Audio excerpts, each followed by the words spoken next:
Howdy y'all, welcome to Hazenboro Craftworks here on the Hazenboro Homestead and our humble whiskey room. I'm the Alchemist. Well, happy New Year's Eve on this Wednesday, last day of December, and I reckon y'all are heading out for some New Year's Eve activities and most likely not worried so much about an Alchemist video. But I'm putting one out there for you anyway, and we're continuing our theme of warming up with winter whiskeys and warming up with that proof from the inside out on account of Mother Nature is still keeping us cold here in South Dakota, that's for sure. And what I decided to do this week is, or for today's video anyway, is I chose one that was a gift to me from my son. He and I like to enjoy some whiskey together, and early on in the early days he liked whiskey so much he joined a couple of videos with me, but got so busy with work and the kids that he hasn't been able to come back and join another one. Trying to get him back in for another video here soon. We'll see what happens, but the one that I chose, the gift that he gave me, was Smoke Wagon. And this Smoke Wagon comes in at 57.68 ABV, so 115 proof. So we're bumping it up just a little bit. Still hits my range for this week of that 110, but below 120 proof. So really nice to draw us in. And Smoke Wagon comes from Nevada H&C Distilling Company. And you know, y'all might be thinking, what's a distillery doing in Nevada? Well, the interesting thing to me anyway about whiskey is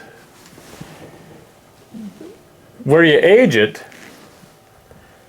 brings on a whole new profile for that whiskey. And you think about Nevada and Las Vegas in particular, dry, arid desert, you're going to get all sorts of different profiles on that one than you are from, well, H&C. They're another one we talked about on Monday, how my research said that the whiskey we chose for Monday's distillery, I believe, was sourced from MGP in Indiana. And I believe that, or I also read that H&C, they also get all of their juice from MGP. And when you source that high rye from MGP and you bring it out of MGP and into that dry desert air, you're going to get a lot of different profiles than you are sitting on the MGP racks, right? So this is a totally different whiskey coming out of H&C than what it is coming out of MGP. So I think they're doing some fun things here, and those fun things include, to me anyway, this bottle. It's kind of catchy to me. I mean, you got this recessed area with a cool imprinted Smoke Wagon logo with the pistols in there. You've got a nicely designed dark bottle with what I call anyway, looks like desert rose, I'm going to call it on there. My words, not theirs. And I like that dark bottle color. Makes me think a little bit of some of the older whiskey bottles that you might see in the movies. Although personally I do like to see the color of my whiskey before I buy it, but it doesn't detract at all from the look and the style of the Smoke Wagon here. And this one that my son bought me is a older bottle. It's bottled in December 1st of, not terribly old, but bottled December 1st of 2023, batch number 195B.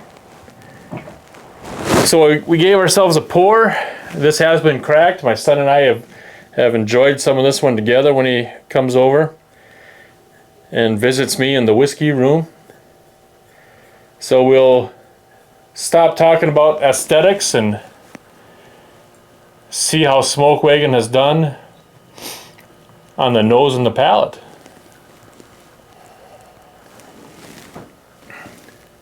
But if I go back to aesthetics for a moment, that is a nice color there.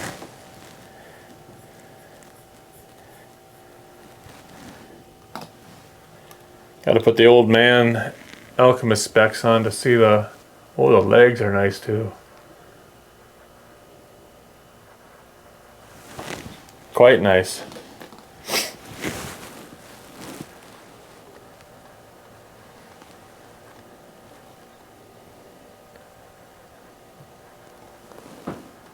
Boy, on the nose.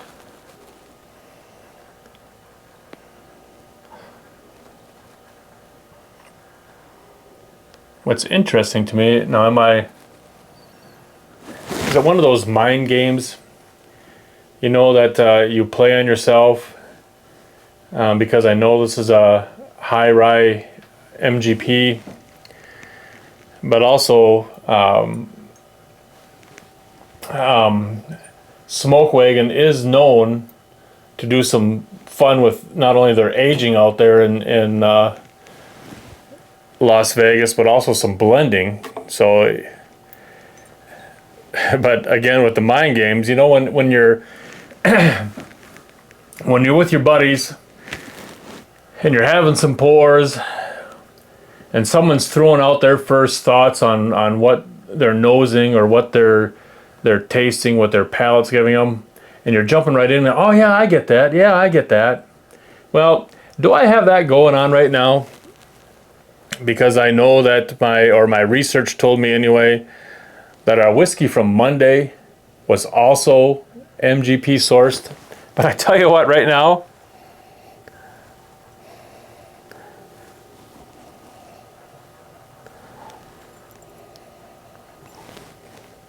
I'm getting a little bit of plum, but, well, maybe not. Maybe it's, I'm going to go in for some sips because now it's getting closer to raisin, a little bit of a raisin note.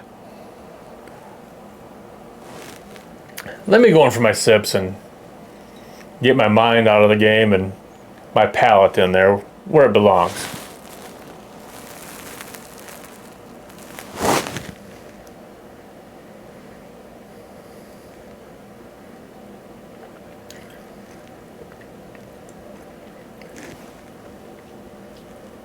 Slightly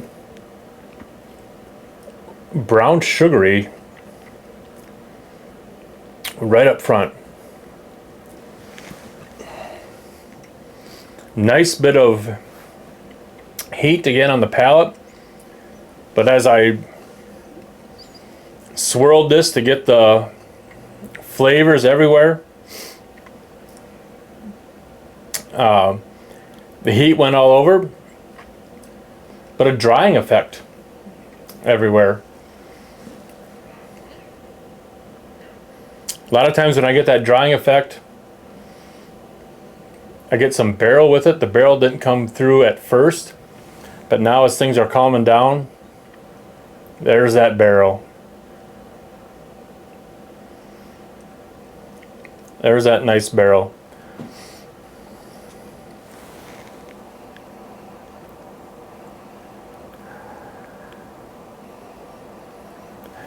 Yeah, and I'm getting a bit of raisin. It's, to me, it's more prominently raisin after that first sip. Raisin and a sprinkle of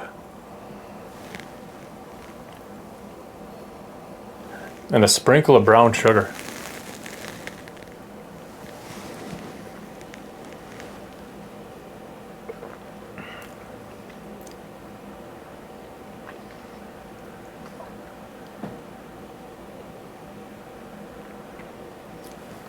Yeah, on the palate,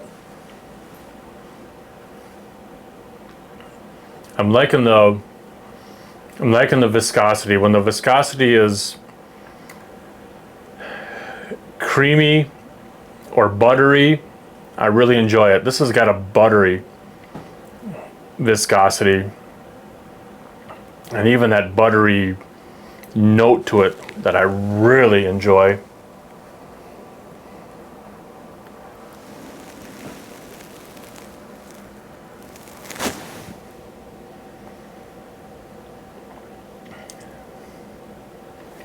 And that, oddly enough that I said plum at first, that raisin on the palate changes a bit more to plum, or that raisin I said on the nose, sorry, changes a bit more to like a rich plum on the palate. And that heat dances on the tip of the palate.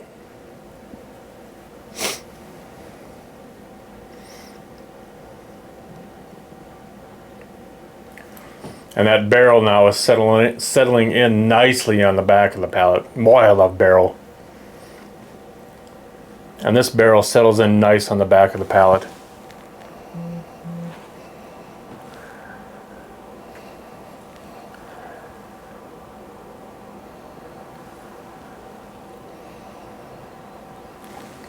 Boy, just a touch of brown sugar sweetness.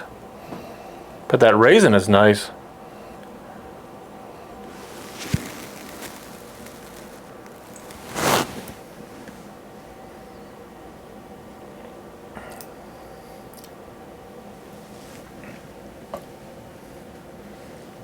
And that 115 plus a little more proof. Nice one, just to get you started warming. I think I mentioned this on Monday's video.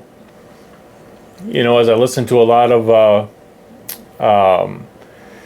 reviews from other folk on different whiskeys, that 110 to 120 range is like that sweet spot of proof.